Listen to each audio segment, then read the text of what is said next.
back, everyone, to the third episode of the Deep Day podcast. Today is going to be a little bit more different as it's only me, Phil, doing this one today. The other three members are sadly not available for today's episode due to various complications. However, I still want to bring out the content and even maybe the joy that our podcast can bring to the listeners. So, without further ado, I'm going to explain a little bit of what I want to do today. It's going to be a shorter episode than usual, so please do bear that in mind. Um, Regardless, though, today I actually want to read a story to the listeners. And this one is one that I wrote myself, probably at the worst stage in my active addiction. This was 4 days before I left the United Kingdom to go to the Netherlands, um, and 4 days before I started rehab. I was I was definitely at my worst, and looking back,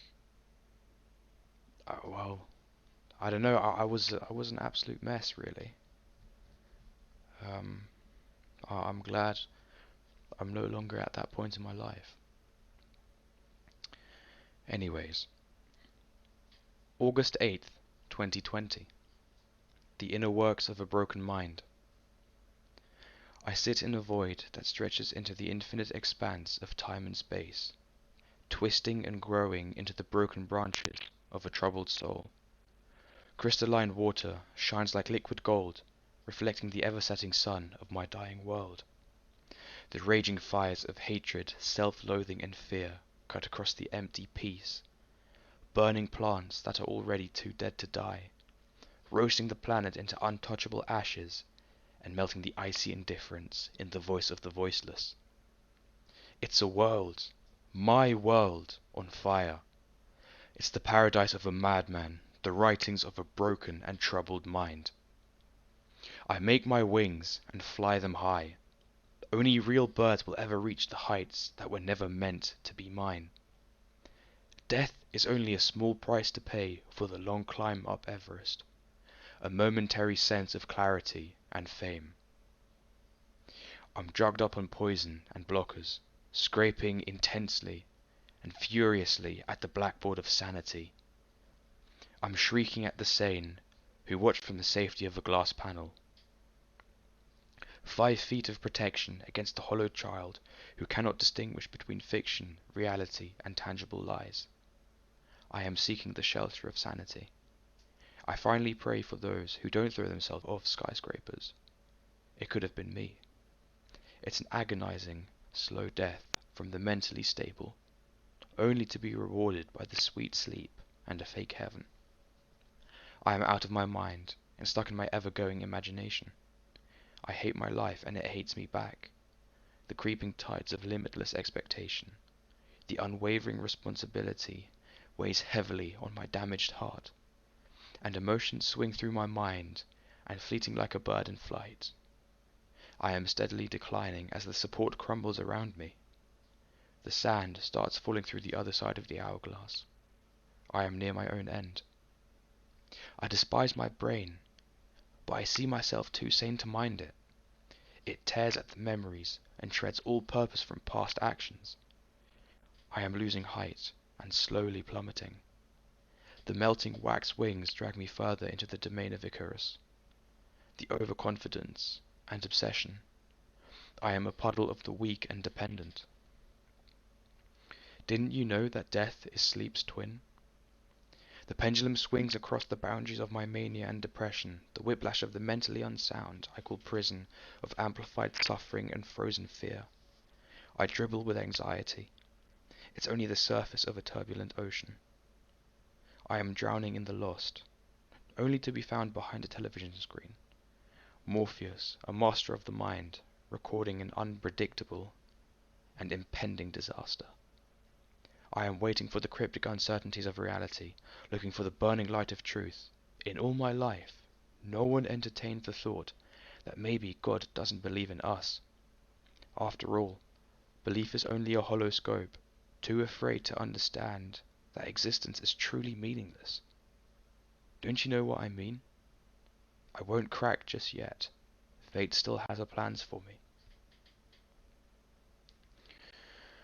So, there you have it.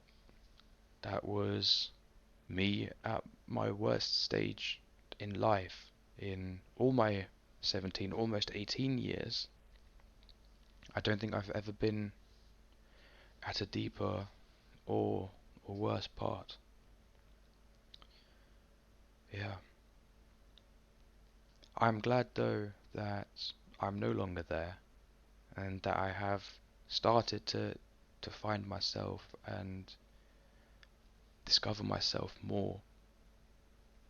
However, with the entire lockdown going on, and especially as this being during lockdown as well last year, it had a detrimental effect on my own mental health. And the entire thing with isolation and not being able to socialize to keep my family safe didn't really keep me safe personally. It it really made me,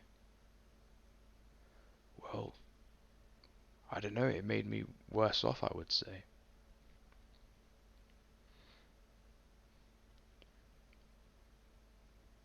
I guess this might also be the case with many other individuals around the world who also are struggling with mental health. And a word of advice, really, from me to those listening is to speak about it. It's what saved my life at the end, speaking about it. Because for me, having someone on the other side who acknowledges that I am feeling a certain way, that I am upset, angry, hurt, or whatever, always, always has helped me. Seeing recognition in another person, them being, you know what, Phil, I know how you feel. That that really is one of the most beautiful things, really, that I have experienced. And yes, not everyone gets the rehab treatment that I did, and I count my blessings for that. But it's taught me so many things, and to everyone out there who is listening and who's dealing with their own mental health issues, right? I learned that I'm not alone, and I want you to know that you're not alone as well. We are out there to listen, to experience, to feel, to acknowledge.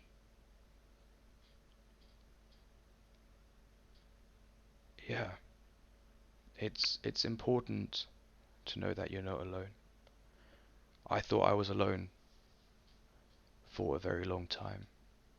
I had no friends anymore, um, and I felt like I wasn't part of a family anymore. I wasn't part of my own family. A lot of it was my own doing as well. And maybe that's a topic for another episode of the podcast. But I also see I wasn't the best child, and I did a lot of things to push people that I loved and people that loved me away purposefully. And in my mind, it was I it was like I was never wrong. I was always in the right, and every action that I did was justified because of the anger, hatred, and pain and fear that I was feeling. Every action that I did had its justification. Now looking back on that, I see that it was my mind manipulating myself. It wasn't like there was real justification. It was just so I could lie in bed, tell myself that I was okay, and not cry and bottle everything up inside. My mind is, well, the manipulation at least is dangerous, because it really blinded me to so many real things in my life.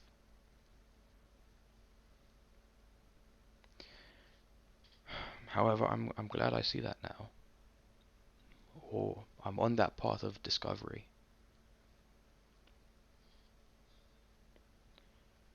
There's also, I wouldn't quite say something religious about it, but there is definitely something spiritual about it.